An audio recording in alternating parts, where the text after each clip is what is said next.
Friday. Fox 54 Weather Impact Alert Day, continuing to monitor for the threat of strong and severe thunderstorms. First and foremost, as we head into the overnight and then through Saturday afternoon and into Saturday evening. Florence Kyle says, I can't see you. You should be able to see me now. All should be good. You should be able to see. You should be able to hear. It's just a little video that I have playing to get folks to join in, because I don't want to start right away because it takes folks a couple of minutes to realize that we're doing a Facebook Live. Hey, if you guys wouldn't mind, we're getting a good number of you to join on very quickly this evening. I really, really appreciate that. How's the rain-cooled air going to play into this event? We're going to talk about that, Jared. It has the potential to play into this event. It's definitely not a guarantee, but there is a potential. Watching from Massey. Hey, if you guys wouldn't mind giving this video a little bit of a share, I would love to tell more people that we're doing a Facebook Live talking about the threat for strong and severe thunderstorms. And see if we can get some more people notified. So if you wouldn't mind giving the video a share, I would greatly appreciate it. Obviously, I'm not going to force you to give the video a share. But, you know, I would really appreciate it, and maybe some other folks would too. I don't know. Jared says share. Thank you so much, Jared. I appreciate that. Okay, comments are really coming in quite quickly. Ashley watching from Moulton. Hello, Ashley. Thank you so much for watching. So, Fox 54 Weather Impact Alert Day, especially as we head into the day on Saturday. It's going to run 12 a.m. to 12 p.m. Sunday. Now, Sunday, Ashley, thank you so much. So, Vicky is watching from Arab. Oh, hello. Melissa says, thanks, Huntsville, Alabama. I shared you. Now, when you put it like that and say I shared you, that sounds interesting. So 12 a.m. to 12 p.m., 12 p.m. Sunday afternoon. Now, the threat of severe weather is going to be over by the time we get to the lunch hour. But, you know, watching from Newmarket, my favorite barbecue. So we're obviously talking about the threat for strong and severe thunderstorms across the Tennessee Valley. There's a couple of things you can still do as we get ready to prepare for that threat of severe weather. You can download the Fox 54 app and you can continue to revise your severe weather plan. It's always good to have that severe weather plan good and revised so you know what you're doing, so you know what you're going to do in the event a tornado warning is issued. So let's jump right into our discussion. You know, I'm kind of sad, because obviously the Facebook posts are of a more serious nature this afternoon, which means I didn't get to post about Pie Day. And I probably would have asked you what your favorite pie was, and this whole day we could have had a good discussion on pie. But obviously the weather is a little more serious, so we're keeping things of a more serious nature. Susan says, praying for things to be okay. Me too, Susan, me too. Thanks for what you do. Newmarket ×2. All weather radios, smartphone apps on the wireless, emergency alerts. Very, very good. You guys clearly seem to be very prepared. Jared is choosing to share his favorite flavor of pie, which, by the way, is coconut. Hearing a lot of friends say they can't find weather radios in stock anywhere. Yeah, that's a big problem, and I've seen that a lot on social media, where a lot of folks have been in search of weather radios this afternoon and they haven't been able to find them. I think Kroger, Walmart, and Academy are probably the main sellers of weather radios, and I've seen a lot of folks saying that they are out of weather radios. Joy says, hey, hey, hey, and hey, hey, hey to you, Joy. So what you can do if you don't have your weather radio, you can set your phone up to give you almost the exact same alerts. They're going to be even more location dependent. But if you go into your phone settings, now this is going to be on an iPhone. I don't know if it's going to be different for an Android. It might be different for an Android. But if you go into an iPhone and go into the settings, click on notifications and scroll all the way down to the bottom, there will be an option to turn on public safety alerts. So you can do that on an iPhone. And it's basically the same thing as a NOAA weather radio, because it just sends the alert right to your phone and it's location dependent. So if you're in a location that a tornado warning is issued for, then your phone is going to make an ear-piercing noise. From Philadelphia, Ace Hardware usually has them. But not sure about now. They might be closed. Are the storms tonight moving more toward North Alabama, or will new storms form over southern Alabama? So as we head into the overnight, we're just going to kind of get this massive thunderstorm. It's also going to come through as somewhat of a line, but we are definitely going to see some storms move into North Alabama and then move into southern Alabama, probably more of a thing late tonight, early tomorrow morning. Radar for the time being looks nice and quiet, but I want to zoom things out. Okay, so we're going to look at our main weather feature, and our main weather feature is going to be, hello from Northeast Alabama. Hello, Donna. Thank you so much for watching. So if you look back off to the west, we're talking about an area of low pressure and a cold front extending down from that area of low pressure. Olivia's dad. Hello, Edward. I hope you guys are doing well. Thank you so much for watching. I really appreciate that. That's very kind. Thank you so much. So looking at an area of low pressure, cold front extending down from that area of low pressure. Now I'm going to put the cursor on the line of showers and thunderstorms. Now this is hundreds of miles out ahead of the cold front, but it's going to be the big focus of our weather over the next 24 to potentially 36 hours on the higher end of the spectrum. You can find a lot of apps in the Play Store that help with alerts too. Oh, thank you for that.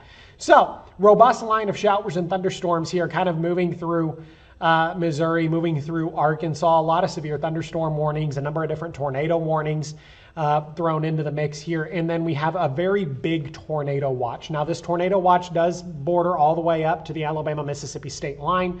And that tornado watch is labeled a PDS tornado watch, which is a particularly dangerous situation. That means the Storm Prediction Center anticipates storms that are going to move into Mississippi that could be of a particularly dangerous nature.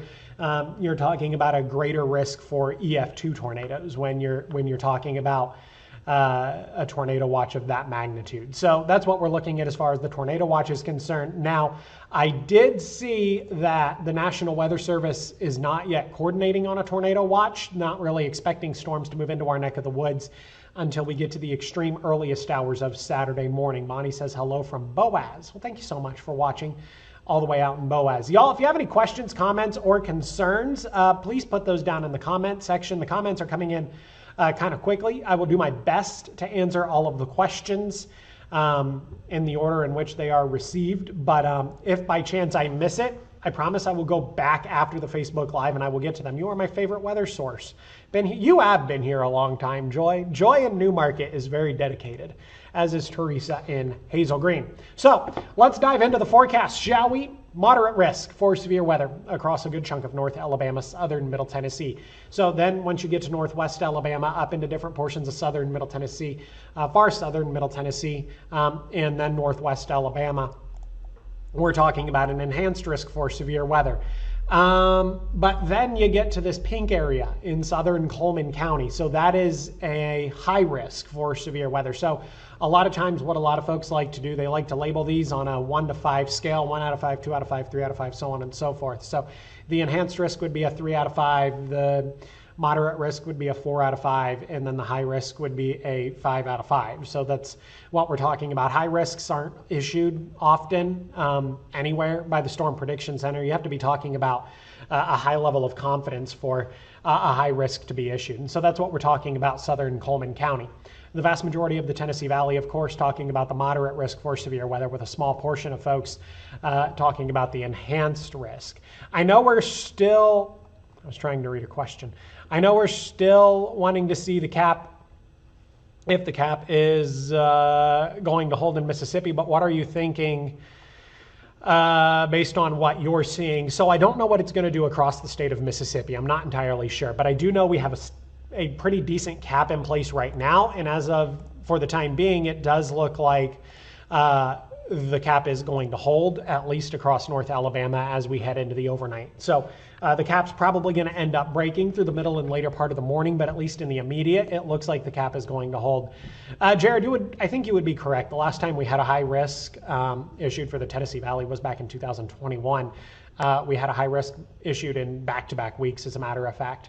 So most of the Tennessee Valley talking about a moderate risk. Now, we've discussed this once, twice, and a million times. I don't want you all getting too caught up in the enhanced versus the moderate versus the high.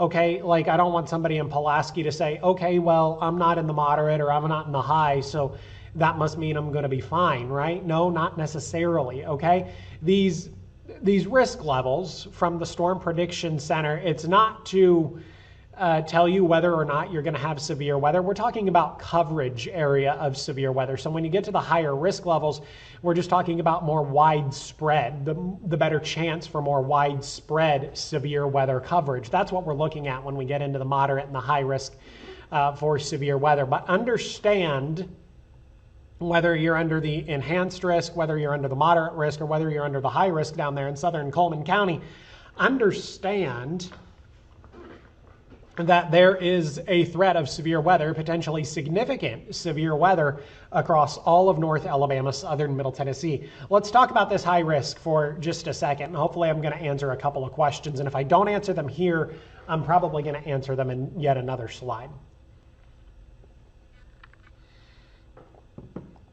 Ashley, there is the chance that we get some rough weather as we head into the overnight. I'll talk about that in just a second. So, the high risk actually extends into central and south Alabama and then back into central and south Mississippi. That could potentially be a little bit of good news for us. So let me talk about that for just a second. A lot of times what can happen if the atmospheric parameters are a little better locations to our south, and they are, where you get better instability, you get better helicity. If those things kind of align a little further to the south of the Tennessee Valley, what can happen is that the threat for severe weather across our area, North Alabama, southern Middle Tennessee, can actually be somewhat diminished a little bit. So there's a chance that that could happen.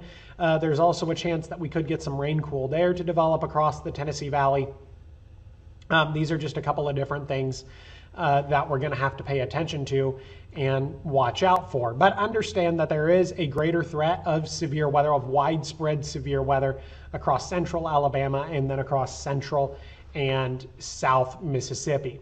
Our primary concerns across the Tennessee Valley as we head into Saturday, especially as we head into Saturday afternoon and Saturday evening, definitely going to be the threat for gusty, damaging winds. Wind gusts in excess of 60 or 70 miles per hour. We could be talking about wind gusts upwards of maybe 75 or even 80 miles per hour. And then we're also talking about the tornado threat across the Tennessee Valley. So that's something we want to be mindful of as well. We want to be especially mindful of the damaging wind threat and then the tornado threat. And then that tornado threat comes with an extra little sidebar. Hey, again, thank you guys so much for watching. I'm just going to pause real quick to thank you all so much for watching. And again, if you haven't already, if you don't mind giving the video a little bit of a share, I would greatly appreciate that. We've got a good number of viewers hanging out with us this evening, and I would always like to increase that as we are again, talking about the threat for severe weather. So our discussion on tornadoes, there is a little bit of a sidebar as far as the tornado threat is concerned.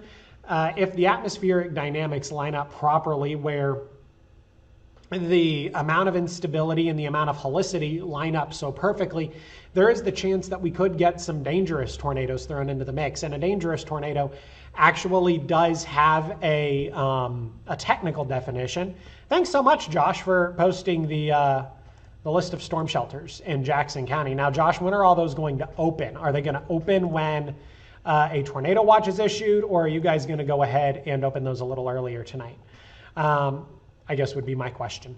Anywho, so we could get some tornadoes. The technical definition of a dangerous tornado is one whose intensity is at least an EF2 tornado. And under the right atmospheric parameters, that's certainly going to be possible, especially Saturday afternoon and then as we head into Saturday evening. Now, what is helicity? What is instability? The amount of instability is simply the amount of energy we have available for storms to tap into. Helicity is the spin within the atmosphere. The atmosphere can have a level of natural spin associated with it. And the greater that spin, the tighter that spin, as in the quicker winds change direction as you go up in altitude, the more natural rotation there is to the atmosphere. You prefer a lower helicity. I'm not sure if I did a good job at explaining that. You would want a lower helicity value because that means there's less of a natural spin to the atmosphere. Higher helicity means there's more of a natural spin to the atmosphere, and that natural spin occurs when you get a change in wind direction, especially as you go up in altitude. If anybody is choosing to go to a storm shelter in Jackson County, they are already open. Expect the courthouse will open once we go under a watch, but otherwise tornado shelters in Jackson County are already open. What could happen to lessen the tornado threat? Good question, Brian. You and everybody else asking me that question, and I promise we are going to get to that. So our secondary concerns across the Tennessee Valley are going to be the threat for heavy rain, could lead to a little bit of flash flooding, and then we're also talking about the threat for some larger hail if storms are able to build up high enough in altitude. So let's talk about a couple of things, and I think I'm going to answer Brian's question. I think I'm going to answer Jared's question. There's a couple of questions that are basically the same from a few different people that I think I'm going to be able to answer here. And I'm going to explain these in depth. I kind of tried to highlight them so that I could talk about these on TV, but I'm currently not under the constraints of television timing, so I can kind of talk as long as I want. If the threat for severe weather remains low early Saturday morning, and the threat for severe weather would remain slow Saturday morning if the cap continues to hold. Right now there's cap, which is going to prevent storms from developing, okay? We need storms to be able to develop in altitude, but if there's a cap in place, that's simply not going to happen. If the threat for severe weather remains low early Saturday morning and we're somewhat limited in activity Saturday morning, then the threat for strong and severe thunderstorms and therefore tornadoes is going to increase as we head into the afternoon. But there's more to that, right? So if severe weather is realized first south of the Tennessee Valley, so we're talking about Birmingham, we're talking about Montgomery. If severe weather occurs in those locations before it occurs in the Tennessee Valley, or we get more rain early Saturday, the afternoon and evening threat for severe weather is going to drop off a little bit some. So this is where a couple of you were asking about the rain-cooled air. So let's say, hypothetically speaking, we have the cap, okay? We have the cap on the atmosphere that prevents severe weather from really developing early Saturday morning, okay? So that could be a good thing, but it could also be a bad thing. It could be a bad thing because we could increase the threat of severe weather as we head into the afternoon and evening. But it could be a good thing if, yeah, the cap doesn't break, but we can still get some showers and thunderstorms across the Tennessee Valley that could bring significant rainfall to the area. Now, that significant rainfall through the early part of Saturday morning could actually do some good across the Tennessee Valley, and that it could eat up a little bit of the energy. And that could then diminish the threat for severe weather in the afternoon, right? I hope that makes sense. So that would be the comment about the rain-cooled air and how the rain-cooled air could actually help us if we can get enough rain in here Saturday morning. And one model, and the model I'm going to show you, does bring a significant amount of rain into the Tennessee Valley Saturday morning. But then there's another model, and I might go ahead and show you that as well, just so we can kind of have a model comparison since we have this Facebook Live and we have the time to do that. I might show you the other model, which keeps us drier Saturday morning. Thank you, Jordan, for the update. Stay safe tonight to all. Yes, I certainly hope everybody stays safe. And then again, if the threat for severe weather, if the threat for severe weather is realized first south of the Tennessee Valley, then that could limit the severe threat here further to the north. So let's talk about round one. Assuming round one moves through, what are we looking at on the timing? 1 a.m. to 4 a.m. Now this is for the onset of severe weather. I have seen the National Weather Service kind of indicate that they don't really foresee anything moving in before 2 o'clock in the morning, and I've looked at latest model runs, and honestly, I would tend to agree with that honestly things might not move in until 1 or 2 o'clock in the morning. 2 a.m. to 5 a.m. for the onset of severe weather across the I-65 corridor, and then 3 a.m. to 6 a.m. across northeast Alabama. That would be Jackson, DeKalb, and Marshall County. So in general, we can expect the first round of showers and thunderstorms to move through the Tennessee Valley between 1 a.m. And 6 a.m. across North Alabama, southern Middle Tennessee. So here's Futurecast. And actually, here's what I want to do. I'm going to go in for just a second. If you'll give me just a second, I want to do this. And I want to put the latest model run here because the latest model run should get me all the way out. I think it did. So here's Futurecast. Let's talk about Futurecast, and I have a couple of different instances of Futurecast I'm going to show you, and then I'll eventually show you the other model. So this is one model. This is called the HRRR, HRRR, High Resolution Rapid Refresh, and I normally like this model because it's really good for kind of this whole instant forecasting thing that we're doing. and so it tends to have some benefits. So this is the latest model run of that, and I want to show you this. So here we are at 11 o'clock tonight, still relatively dry across the Tennessee Valley. Again, we move things forward a few hours, 12:30 in the morning, we're still dry. 2, 3 o'clock in the morning, now we're beginning to see some showers and thunderstorms move into northwest Alabama, Lauderdale, Cobbart, and then down into Franklin County. We're beginning to see some of that activity. Now, there is the chance that some of this activity is going to be on the severe end of the spectrum. We're talking about heavy rain, gusty winds, and of course, we're talking about the threat for a couple of tornadoes. All modes of severe weather are going to be possible during this early round of storms, but the threat of severe weather in general is much lower, kind of a conditional threat. The threat for severe weather only comes to fruition if the cap breaks. If the cap doesn't break, then the threat for severe weather is going to be much lower across the Tennessee Valley. So here we are a couple of hours later, 5:30, 6 o'clock in the morning. Line of showers and thunderstorms building across the Tennessee Valley. And this is going to be a robust line of showers and thunderstorms. It's going to come with the chance for some severe weather. Again, if we can get the severe weather early in the morning, then that could limit our threat a little bit as we head into the afternoon. If the severe weather develops across the Tennessee Valley and we're talking about more tornadic activity, then we could still get some stronger tornadoes out of this. 6:30, 7 o'clock in the morning, we're still talking about showers and thunderstorms. 8:30, 9 o'clock in the morning, this is what's kind of interesting. Emily just texted me. Let's see what Emily is saying. Emily is texting me.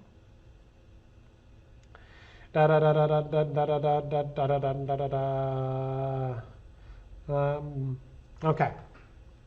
So 8:30, 9 o'clock in the morning. This is where things could get somewhat interesting. And I mean interesting in that we could get a little bit of help, assuming that this model ends up being the model that comes to fruition. Iowa just got rocked by severe thunderstorms with 70, 80 mile per hour winds. Yeah, and a lot of those are coming into our neck of the woods. So 8:30, 9 o'clock in the morning. Look what this model is doing. This model is bringing a lot of very heavy rain into the Tennessee Valley. Still talking about some embedded strong to severe thunderstorms, but at the same time, this model is also bringing some very heavy rain into the Tennessee Valley. And this is where some folks were asking about the rain cooled air. If we're holding on to a lot of rain, 8:30, 9 o'clock in the morning, then we're talking about the potential to get some rain-cooled air into the Tennessee Valley, and that would end up limiting the overall threat of severe weather. And we're still talking about that rain through the later part of the morning, 9:30, 10 o'clock. But then we get to the later part of the morning, 11, 11:30, 12 o'clock. Now we're beginning to see some breaks in the activity across the Tennessee Valley, right? A lot of the rain's beginning to come to an end. Maybe we're going to throw in a little bit of sunshine here and there. This is where we're going to have to destabilize if rounds 2 and 3 are to then come to fruition. Don't like the breaks in the clouds. Yeah, no, Jared, we obviously don't like the breaks in the clouds. And we could certainly get a couple of breaks in the clouds through the later part of the morning. Between 11 o'clock and 12 o'clock, we could definitely get some breaks in the cloud cover. So let's talk about round 2. And I might adjust this timing a little bit, just kind of based on how a lot of the models are acting. As I take a sip of water, I want to thank you guys so much again for watching. A number of you watching this evening, and I want to thank you. If you're watching on the Fox 54 page and I haven't answered any of your questions yet, I deeply apologize, and I will go back and answer all of your questions. But truthfully, I do not. Let me go back and see. I will check the Fox 54 Facebook page and see. There are a couple of questions on there. Other people are watching with, let's see, Athens watching from Nashville. This is for Huntsville. Yes, we are talking about North Alabama, Southern Middle Tennessee. I want to thank you all for watching so much. I really greatly appreciate it. And again, if you wouldn't mind giving the video a share, I would also really appreciate that as well. I'm not doing it to try and get more likes or anything like that. I genuinely want you to share the video because I would like other people to watch the video. So that they can stay abreast to any changing conditions across the Tennessee Valley. So let's talk about round 2, 11 a.m. to 8 p.m. for the onset of severe weather across northwest Alabama, Lauderdale, Cobbart, and then down into Franklin County. 12 p.m. to 7 p.m. across the I-65 corridor. This includes our friends up across southern Middle Tennessee, 565, Madison, Limestone counties, of course, Morgan County, Coleman County, and then Giles and Lincoln counties up in southern Middle Tennessee. And then 1 p.m. to 12 a.m. for the onset of severe weather across northeast Alabama. And I understand that. I understand that the timing here, that these gaps are really wide. But what we could get are several rounds of severe weather that would end up moving through the Tennessee Valley. Praying for safety for everyone. Yes, thank you, Lisa. Certainly appreciate that. Thank you for sharing with us all this info. It's nice to stay informed and what to expect. You know what? Thank you so much for watching, Elizabeth. I greatly appreciate that. So this is for round 2, the onset of severe weather for round 2. Now, over the last couple of days, we've been talking about round 2, maybe even round 3. Round 2 and round 3 have kind of mixed themselves together. What I need to do is I need to go in here. I'm not 100% sure if I updated this. I did not update this. Let me go in and update this one, and I'll give you the latest model run here as well. So we're going to start Futurecast off, kind of just pick up where we left off, essentially. And I thought this was kind of beneficial. So this is why I did this way, because I kind of wanted to be able to separate round 1 and round 2. So that's why I chose to break it up like this. So here's Futurecast at 12 noon on Saturday. We're getting some breaks, okay? We're not necessarily talking about widespread rain across the Tennessee Valley. We're getting a couple of breaks in the action. Jonesboro, Arkansas, alarms are sounding. Definitely some very severe weather over there. Iuka, Mississippi. If I had to guess for Iuka, probably maybe a little bit before midnight.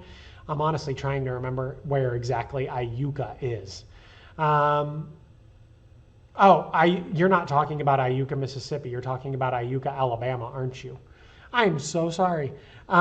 If you're talking about the, or are you talking about Iuka, Mississippi?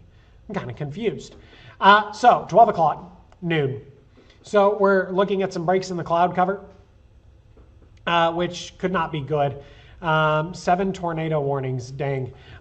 So by the time we get to the lunch hour, some breaks in the cloud cover, a little bit of break in the precipitation. That's not necessarily good news because it would allow us to destabilize across the Tennessee Valley. And what we don't want to do is we don't want to destabilize, because if we're able to destabilize and see the available energy kind of go up, then whatever rain, cool air we get in the morning, to be quite honest, really isn't going to mean I knew it was Iuka, Mississippi. Thank you so much. I'm so sorry about that, Gail.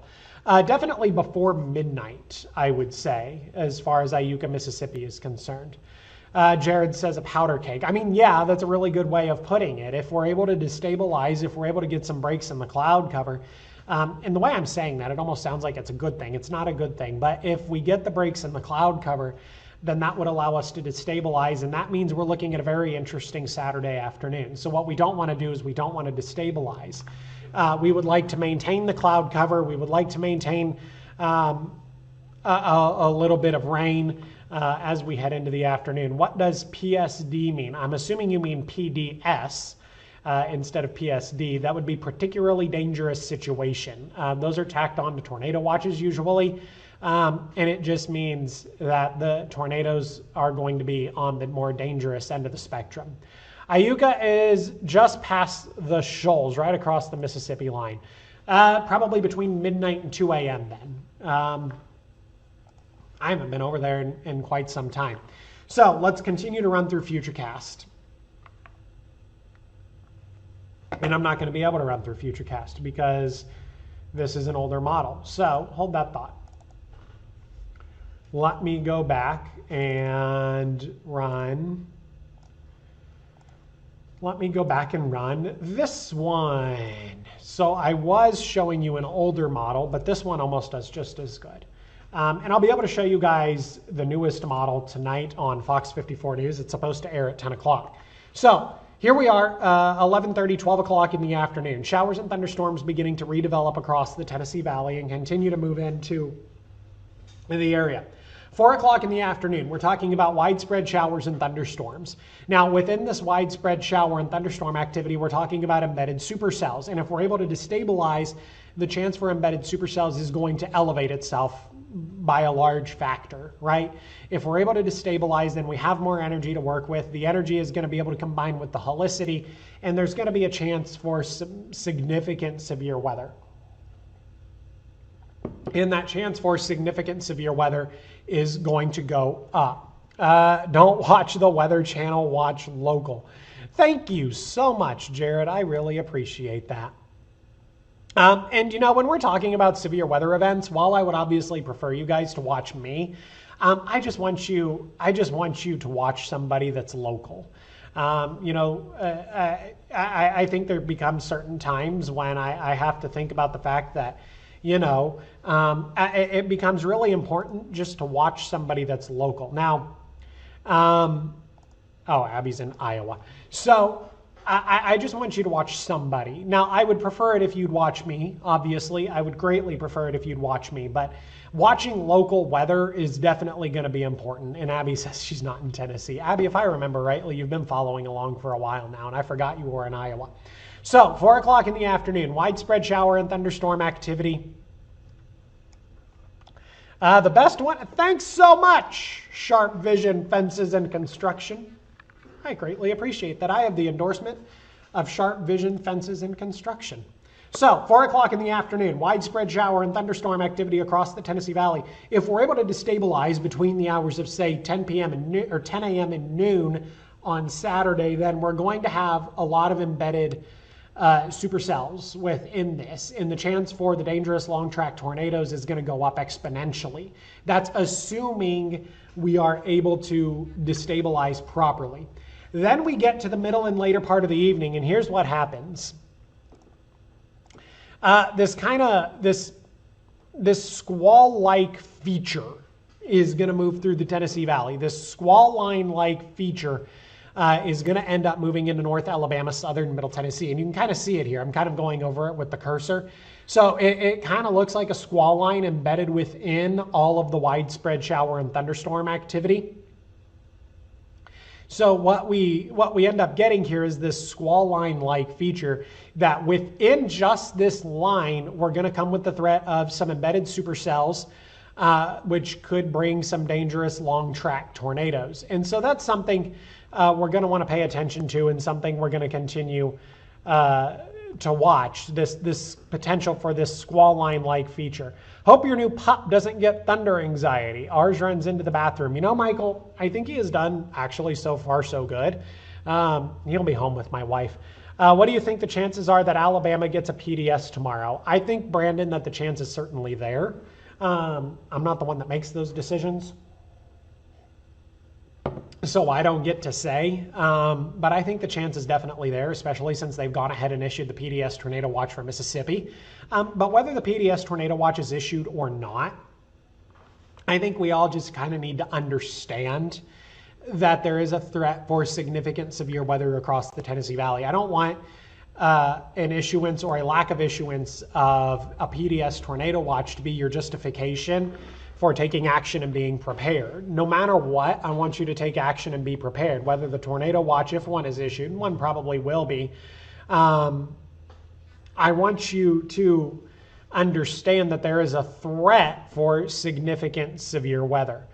Let's see. Chris says, I'm leaving from Monteagle, Tennessee to go to Stevenson, Alabama so that I can go to a storm shelter.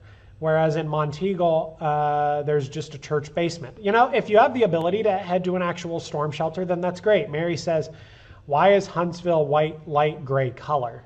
I'm not entirely sure what you're referencing. That would probably just be the cloud cover that you're seeing on Futurecast. Joy says, better safe than sorry. So again, to kind of go back to my point, again, if a PDS Tornado Watch is not necessarily issued across the Tennessee Valley, that's okay. You still need to take the same level of caution. Don't let that be your benchmark as far as taking action is concerned. So we continue to move through 7:30, 8 o'clock at night. We continue to look at widespread severe weather across the Tennessee Valley, or the chance for widespread severe weather across the Tennessee Valley. Now this activity is gradually going to begin to taper off as we head into the later part of the evening, 9, 10 o'clock at night, moving into northeast Alabama, and the activity is going to begin to simmer down. 10:30, 11 o'clock at night, We're beginning to get a couple of breaks in the action. Some additional rain might move into the Tennessee Valley as we head into the earliest hours of Sunday morning. But at the same time, I think by this point, I think by midnight, 12 a.m. on Sunday, the overall threat for severe weather is going to have come to an end. So a couple of things you can do right now. Download the Fox 54 app. You can actually scan the QR code and you'll continue to get updates. But you've also probably found me here on Facebook. Maybe you're watching on Fox 54 Plus. You can follow my Facebook page, Chief Meteorologist Jordan Dressman. You can always have your NOAA weather radio. That's always going to be a handy resource. If you don't have a NOAA weather radio, we were talking earlier how a lot of times your cell phone will give you a lot of those same alerts.